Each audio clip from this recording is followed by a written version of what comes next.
I'm not sure what's worse, graveyard shift or this Napier shift. Gentlemen, we have our work cut out here. Thank you for introducing us. I think just because we're trying to save time, gentlemen, as you know, we're now 10 minutes short of what we had earlier on. Our topic is around opportunities and challenges of PV projects in South Africa. Who would want to start? Give us a kick. I volunteer that Teresa starts.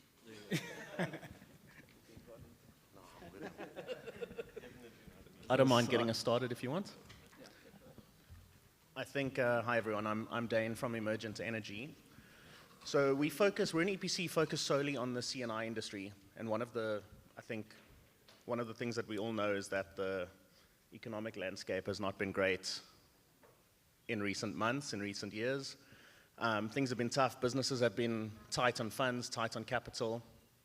And what we're finding in our business is that even though we're running solid cash flows, even though the price of panels is coming down, I mean, even my mother knows panels are coming down in price. Equipment is coming down, tariffs are going up, the cash flows are there. We're seeing IRRs of 25 to 45%. We're not allowed to use this term internally, but it's a no-brainer, and people don't have the cash to invest. So I think there's a big opportunity for funders. I heard Hein mention earlier that there is obviously the problem of funders wanting a certain return. 14% I think is the right number, like what funders are looking to get returns on. Our shareholder, Fed Group, is a financial services provider who call themselves a specialist FSP. And what they've done is they've sort of crafted some financial solutions to make the barriers to entry a little bit lower, less sort of requirements to actually get approved, less liens, less, just a lower barrier to entry. And what we're finding is that's really helping people actually invest. I was speaking to an OEM recently who asked me about the payback periods for solar in South Africa, and I mentioned that we're starting to see C&I payback periods of less than 2 years now, and she sort of took a step back and said, I think that's the lowest in the world. I think that's the shortest in the world. So I think there's a huge opportunity for funders and off-takers to take advantage right now.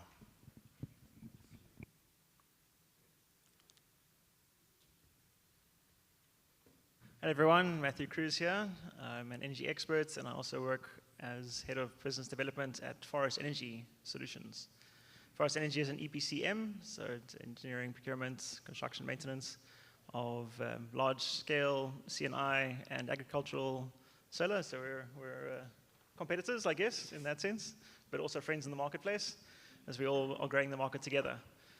And yeah, it's been interesting seeing how the journey of solar demand has gone with this current brief reprieve from load shedding that we've been seeing.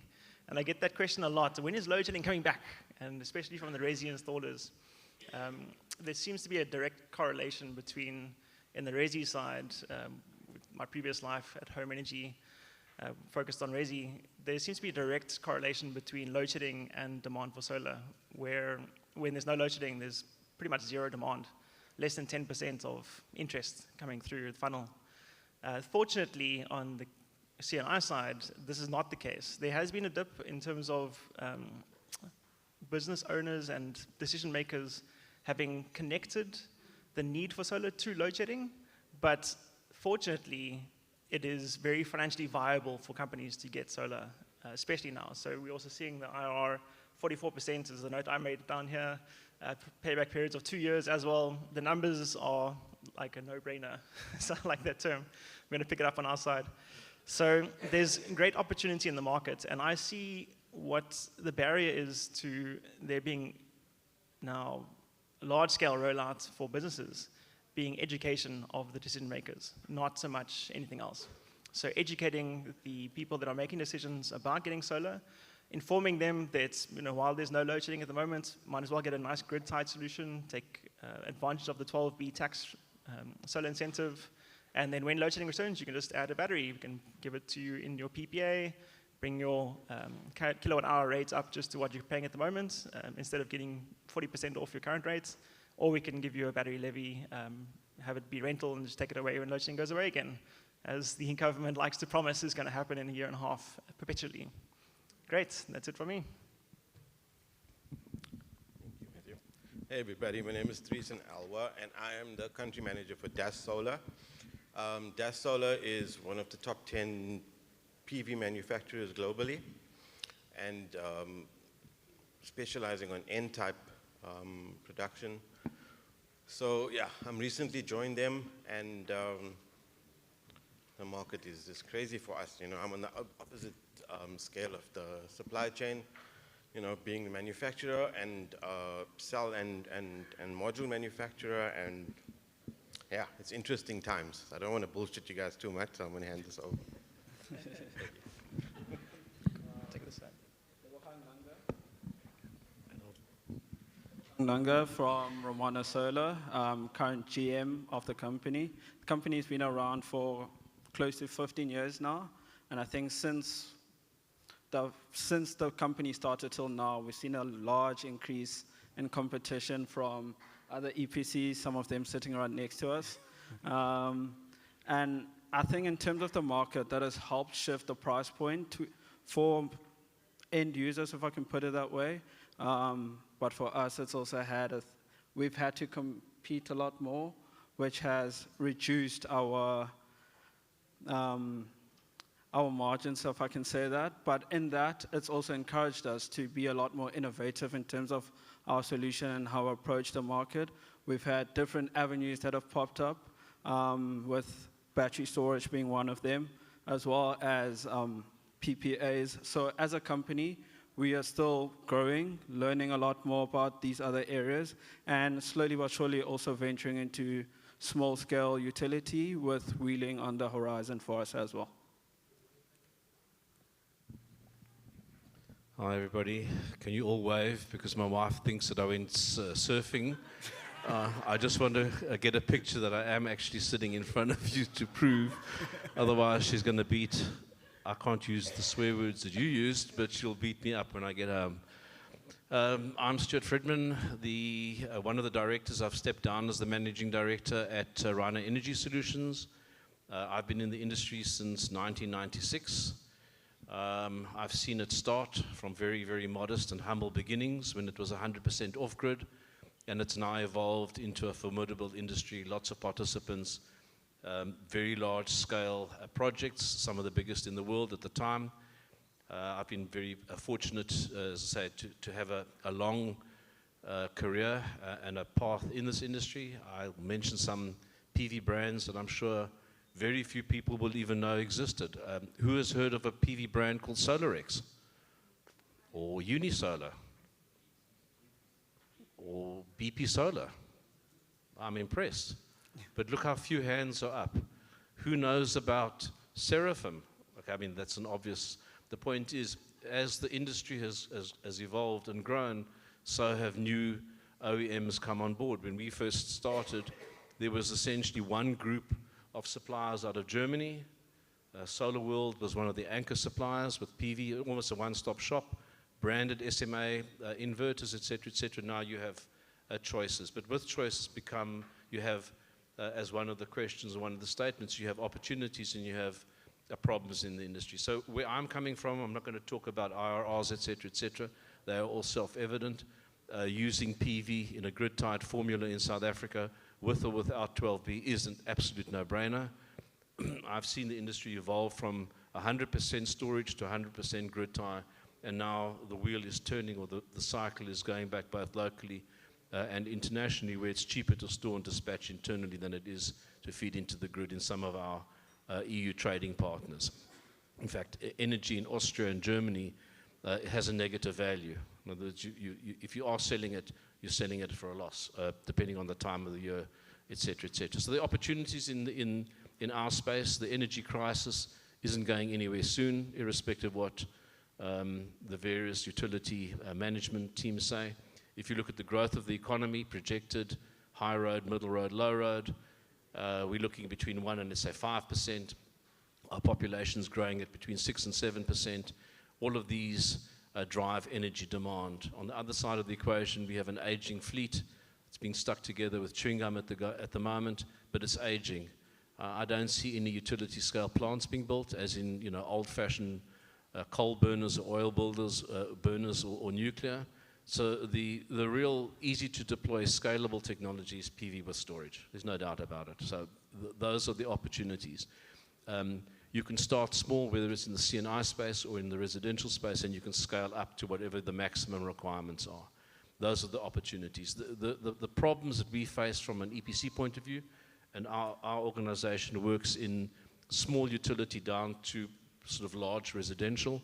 There's a lot of uncertainty in the standards space. Every day there's a new standard, there are a new set of rules. Then you've got the SSEG application process, which is almost bespoke within Eskom and across various municipalities. None of them are the same. Even within Eskom, you don't know what the goodie bag is going to throw out. Then you've got various grid code compliance criteria, which are very expensive, very onerous, very confusing. Those are all on the negative side. On the positive side, we have 330 odd days of sunshine. We have some of the highest insulation values in the world. We have high electricity. We have low PV. It is a no-brainer. Thank you. Can I leave now? Can someone take a photograph that I actually was here? You're not allowed to ask any questions. Yes, please. What would you say is, from just an EPC perspective, is the biggest barriers for you guys to deliver projects? I'm not talking about the regular, we've spoken about the regulation and things that are the goodie bags that get thrown at you, but from basically sitting in front of the end client, signing the deal, getting it delivered, what would you say is one of the biggest major challenges, because there's a lot of projects rolling. So, what is one of the biggest ones out there from an EPC perspective?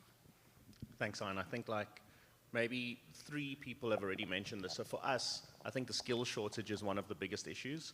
I think the demand for solar PV is higher than our workforce can deliver at the moment. So there are people who are off-takers on big sites or own big sites that are having artisans that are learning on their sites. Quality's low, the standards are uncertain, they're grey. And it's not just artisans. I think we're struggling to find good engineers, good project managers. So I think the skills shortage for us is one of our biggest issues that we fight with every day. And it's from artisans all the way up to professionals. The kind of problems we face, where we sit, we're on the upper end of the price spectrum.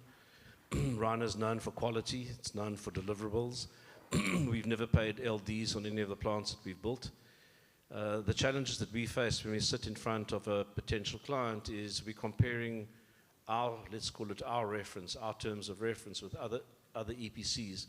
I won't name and shame them, but some of them are sitting around, sorry, I wasn't going to do that. So you have the good, the bad, and the ugly as I describe it. And a lot of what happens in this country is price first, then quality, then performance. So that's one of the big issues. Also, a lot of clients that don't work with an owner's engineer or under an RFP structure become solar experts by default. Read a few magazines, got a few buddies who have just, because it's very topical, very easy to go and use Google or any of these search engines and become an expert very quickly. They don't understand the fundamentals of a system. So, it's price-driven, not performance. Another one of the threats and the realities in our society and our market is X percentage of the current installed base is not reaching its performance numbers.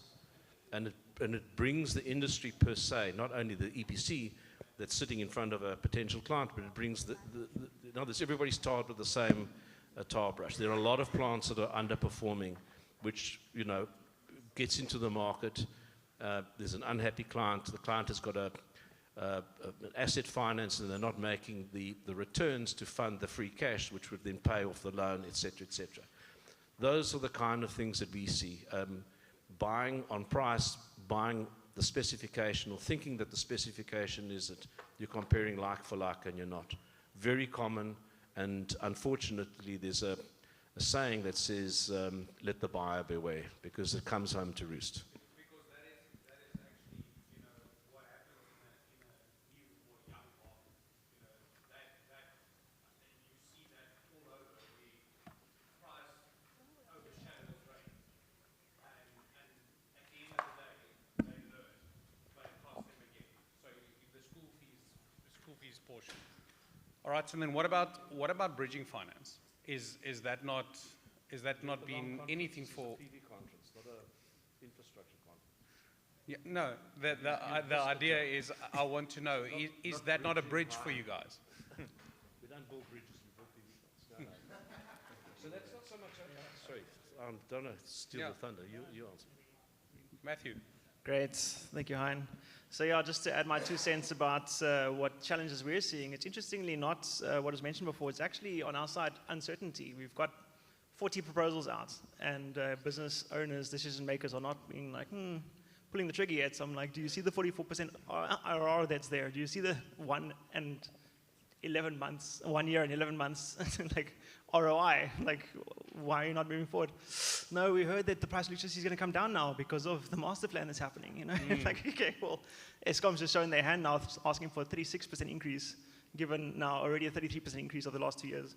So there's uncertainty about load shedding, also the price of electricity, and then just before the elections came around, there was a whole bunch of non-decision making taking place. So it's actually more that we've got this massive full funnel. 45 is a lot of projects that have been proposed on, but the conversion is like 2 or 3 per week, or 1 or 2 getting confirmed. So it's actually the uncertainty, where I come back to, if we can educate the market, educate the decision makers, have like a unified campaign even from the government side on like the benefits of getting solar, that will really shift the needle in my opinion. In terms of bridging finance, within 2 weeks starting at Forest Energy, I saw 3 capital providers come to us saying, please, we want to give you money. Yeah, here's the terms, so cheap, low interest rates. And then we were like, okay, well, you're actually looking for projects. That's the thing that's valuable in the marketplace, not the value, not the capital. So we have no problem regarding financing. Yeah, getting financing. So the problem is still not finance, it's getting people there. Yes, yeah, 100% Hein. Great, so I think we're aligned. Maybe just to catch on that, in terms of educating the client or the end users, how have you experienced that in the CNI space? Yeah, I'm happy to jump in on this, but then I'd like your opinion as well, please. So we're still trying to crack this nut in terms of education, because the business owners, the decision makers, they've got such little time, and the priority for getting solar, which is connected to load shedding in their mind, is so low that we're not getting the meetings to sit in front of them and say, okay, let's actually go through this proposal. They're like, send me an email. And they're like, well, I'll get back to you. So in terms of education, we take the approach of, we're growth hacking at the moment. We take the approach of public relations and putting information out there through the media. So I'm not sure if anyone's seen me before, but on a weekly basis, I'm on the news.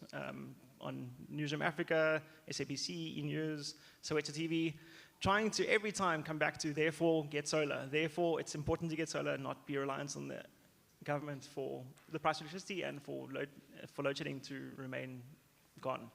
And through the PR activities, we're seeing some movement, but we're still trying to crack this nut in terms of getting the information to the decision makers, getting in front of them, and if anyone can give me tips after this on how they manage to get information to their prospective clients on how to do it properly. There's only so much you can do on my broadband. There's only so much you can do on Google AdWords and stuff to get in front of the audience that you're trying to convert. And we're still trying to crack that nut, honestly. We haven't gotten there. Yeah, I'd like to hear your opinion, actually.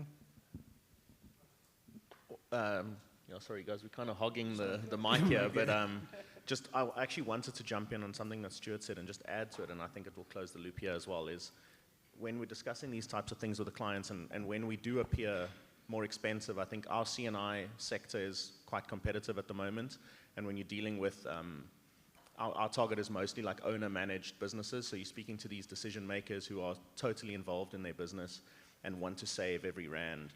when you take that extra cost, if we're 5, 8, 10% more expensive than someone building at a lower quality, and you put that back into a cash flow, that disappears. It's not a significant number in a 25-year cash flow. So we're trying to emphasize that. I agree with Matthew there. Oh, it's a Dane. Dane, sorry. I agree with Dane, but I'd also like to touch on what Matthew said earlier. It really does come down to education. I think there's still a big knowledge gap in the market. A lot of people still, or a lot of companies still hold on to ideas of the past. I think even us as EPCs, it's up to us to continuously innovate in terms of our solutions. And constantly, like you said, PR is big, but also reach out to smaller businesses, hold conferences, workshops. A lot of our suppliers are doing that, and at the rate that competitors are coming into the market and technology is advancing, this needs to happen on a more frequent basis. Events such as this also need to happen in smaller areas, because at the end of the day, the whole economy is involved in this, not just the companies that can afford solar. Tell me, around the 44% IR, how do you avoid overcapitalizing on your battery storage systems? Matthew? I don't believe the 44% IRR story, quite frankly, unless you got free money. But yeah, so IRRs are essentially a shareholder decision. I mean, there's various metrics. And that's private to each company. Each company would have its own portfolio. I don't see an IRR of 44% on the BESS projects we put together. Yeah, so grid-tied, you might be able to get north of 30 with some clever gymnastics on the financing and 12p or whatever. BESS is a bit more difficult. Also, how do you price the round-trip losses and the energy in and the energy out on a BESS system? It's not just kVA or kilowatt hours, etc. So the structure of a BESS, a PPA versus a rental becomes quite problematic. A lot of our clients are not savvy enough to figure that out. Do you do a straight rental with them? Do you do a mixture of a PPA where you sell kVA benefit plus kilowatt hour benefit? Very difficult to structure. So there's not one shoe fits all.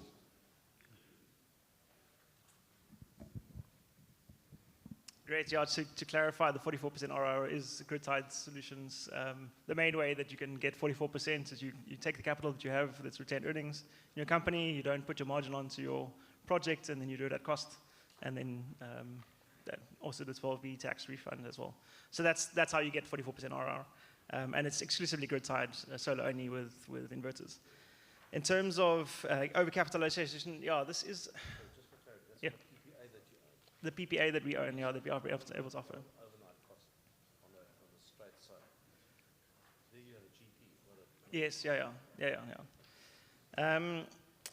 So, sorry, just to clarify the question that's happening over here, the conversation, it's on the cash sale, we are also able to achieve, interestingly, 44% RR at the moment as well. And that's through having very low margins on our side in terms of the profit margin. So we can chat afterwards in terms of how to do that, but also thankfully we have very good relationships with our product providers. So Hein, thank you very much from Herholtz has given us very good rates, and that's very helpful also in providing good quality solutions at a low cost to the market. So in terms of overcapitalization, yeah, at the moment, all of the projects that we put out there in terms of proposals with batteries have not pulled the trigger as yet, as they don't see any need and they don't see any benefit to getting batteries at the moment. Also, unfortunately, a lot of the batteries that have been installed are by companies that don't assist, the installation companies don't assist the businesses with having financially optimal operation of the batteries. So they don't do things like setting the rate of discharge to provide then power during the evenings and the mornings optimally. They just kind of set it once and then it sets for the year, and that was to accommodate for stage 4 load shedding. So we're hearing a lot of feedback from companies that the financial returns that they were anticipating and hoping to see and that were told they were going to be seeing, they're not receiving. And that's also casting a negative light onto the solar industry.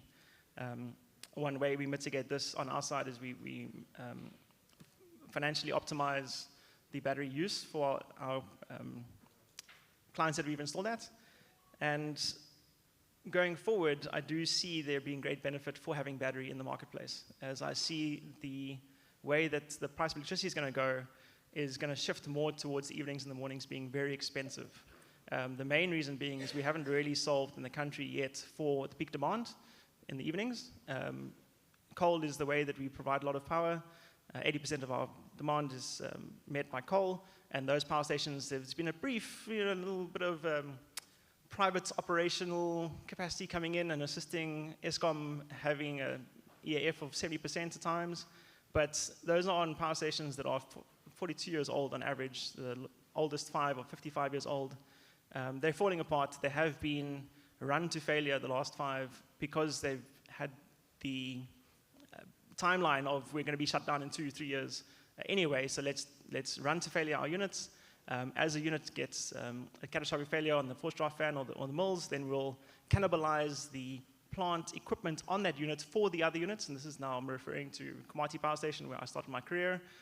There was only 1 unit running there when it got shut down, and that's when Electricity Minister said we shut down 1,000 megawatts from the grid. No, there was only 90 megawatts on the grid when it got shut down. So there's also aspects of trying to counteract the PR from the government and Eskom side, saying that everything's going to be fine from the end of this year going forward. Things are not going to be fine. There's an energy price crisis on the horizon, apart from the distribution equipment crisis that's already happening. So we do see, going forward, batteries being very beneficial, even just from the pricing perspective, not even taking into account the load shedding perspective. I hope that answers the question. Sure. Anyone else? Thanks. Sorry, there's a question from the floor. Yeah, actually more a comment. I heard that the challenges and opportunities in the solar industry. My name is Vido Schnabel from Canadian Solar. And the one challenge is skills. I agree. We've got a huge skills gap where we really need to get people skilled. And my answer to that is basically all of us should take interns or apprenticeships on. It's a must for us to grow this industry. But I'm astounded that we had grid parity in 2014. So 2014, electricity from the grid was as expensive as from solar PV. Since then, prices from grid just went up and solar just went down. So for companies to not make up their mind astounds me, because it shouldn't be the case. I remember a few years back, I had this discussion with one of mall owners that said, well, Vido, if I wait 1 more month, it might be a little bit cheaper. I said, in 1 month on a 1 megawatt plant back then, you're going to lose about 180,000 Rand worth of electricity. Give me that money now, okay, that you're spending, and I'll give you a better price with that kind of money. So every month, every day you wait to deploy your solar system, you're throwing money away.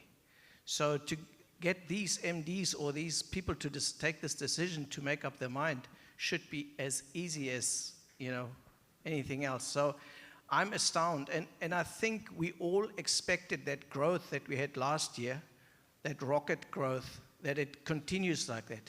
But it didn't go in that angle, it's just going into a lower angle. And now we all think, oh, the whole market stopped. The market didn't stop, the market is growing further. We just ramped up much more, and we're not seeing this on-ramp continuing. And therefore, I think we need to be realistic what we can do. And by the way, I think the skill shortage is one of those that hindering us to make a steeper climb in terms of build-out of solar PV. That's what I think we have to really focus on and really make an effort to get that going. Because we can see the number of jobs created in the solar industry. We can be the driver in this current industry, in this current government or in this country to really drive jobs in this country. So that is my plea to this. I don't think there's, every time I get out or get into a plane and we start and I look down and I see roofs with no solar panels, I know I've got a job. There's so much to do. So, yeah, I'm not that pessimistic. I'm very optimistic. No, I think you hit the nail on the head there. Skills shortage is definitely an issue. Yeah. Nebo, maybe just before you respond, we have 5 minutes left. If you can say your bit and then conclude. If I can comment on that, I think it's very important that we put this in context of the economy as a whole. The rand is weakening quite a lot, and businesses or business owners are a little bit more fearful about investing in their businesses. So we'll often find where we need to balance, like you touched on earlier, Matthew, where technology is at a specific price, and specifically good technology. And what we're seeing is business owners or decision makers are not comfortable with making that investment on day one. That makes PPAs a lot more attractive, but still, it's still hard to balance, specifically once you bring batteries into the equation, because now they look at what they're paying on the electricity bill versus the PPA rate that they'll be paying, and it doesn't look as attractive. So it's a tough one to balance, but I think as EPCs, we're getting there. We're learning a lot more. We bring a lot more banking or IPPs involved as well, and slowly but surely financial models are improving, and it will take time. But I think in terms of that decision, it's really based on factors that are also beyond just the solar industry. It's a really tough economy for a lot of businesses. So maybe just your comment or question, and then Just the two, and then we have to close. my name's Guy Rice of Candy Solar. We talked a lot about ROIs and returns. Maybe I just jump topic a little. We find health and safety is a big issue in the solar industry. EPCs don't really quote on it. It's a rubber stamp exercise. And I'd just like to know from the panelists how they're dealing with it in their industries and managing the customers in terms of having a proper health and safety environment in terms of the installation and the long-term maintenance of that plant, which lasts 20 years. So we have a ruthless zero tolerance HSE. All our staff members have the necessary medicals, working at heights, everything that is required in terms of the OSH Act. Our teams, our multiple teams, whether it's O&M or installation teams, plus management, etc., have. That's the first point. The second point is we have an internal and an external HSE practitioner. We have an external one that acts as a referee, which is independent. And we have all the protocols, which is the same thing whether it's a multi-million rand project or a few 100,000 rands in a private environment or a listed environment. We have the DSTIs every morning. We have breathalyzers, random, as well as at the entrance to the site. We have all the necessary PPE. We have harnesses. We put our own fall prevention and the necessary equipment. If it's not paid for by the client, either we leave it or we take it off when we're finished. We're absolutely ruthless. That's the first point. The second point is on the O&M side, I think you mentioned about that. What we find is a lot of clients think that they can run the plant better than we can, we as an industry. And at the end of the first year earnout, at the end of our first year warranty, they then won't pay X rands per kilowatt peak because they know better. They're going to do it themselves.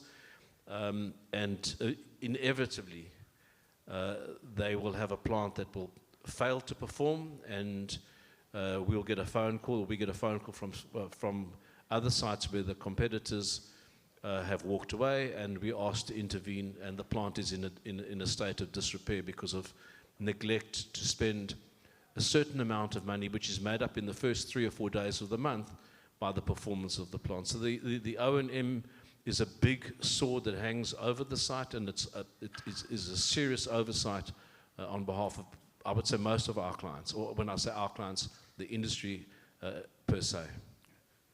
Sorry, gentlemen, I have to cut you short. Questions from the floor? I think we really needed those 10 minutes. If it's a burning question, maybe just quick one.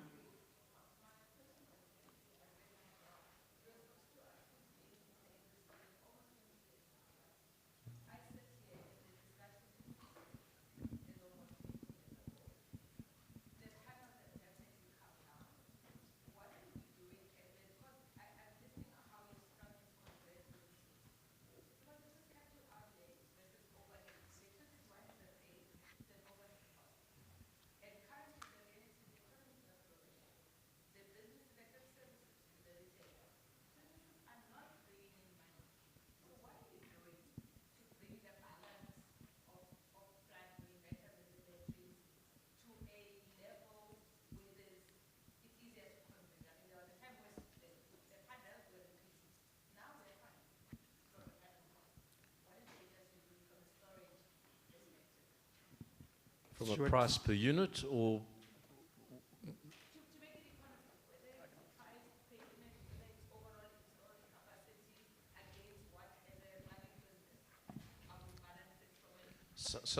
I don't want to, again, hog the show here.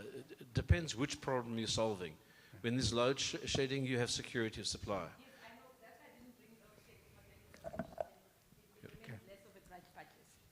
So if there's no load shedding, let's assume that there's a security of supply. Then you've got to structure the deal that you've got time of use management, maximum demand reduction, and you arbitrage against those costs by using storage, which is going to be cheaper than the maximum demand or the time of use tariff or diesel if there's an outage. The onus is on the EPC and the EPC's commercial and technical team to sit in front of the client and structure a deal that's going to solve whatever problem they have. As it stands at the moment, around 35% of a grid ties production, if you take the total amount versus the annual amount, et cetera, 33, maybe 40% comes from PV on a grid tie, pure no storage. That section of your energy bill, it's a no-brainer. You've heard less than 2 years payback. A lot of clients aren't listening. I can't remember the guy's name from Canadian. We are now, the solar industry is cheaper than the production cost at Eskom, not the selling price. It's a no-brainer. Great, and just Sorry, to add just to end one it. minute, just to give you a quick.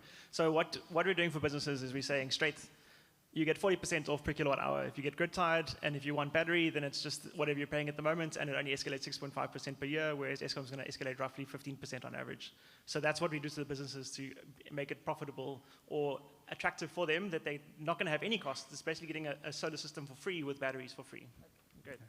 Okay, thank you, gentlemen. If there are any further questions or comments, I think the gents will be around for discussions.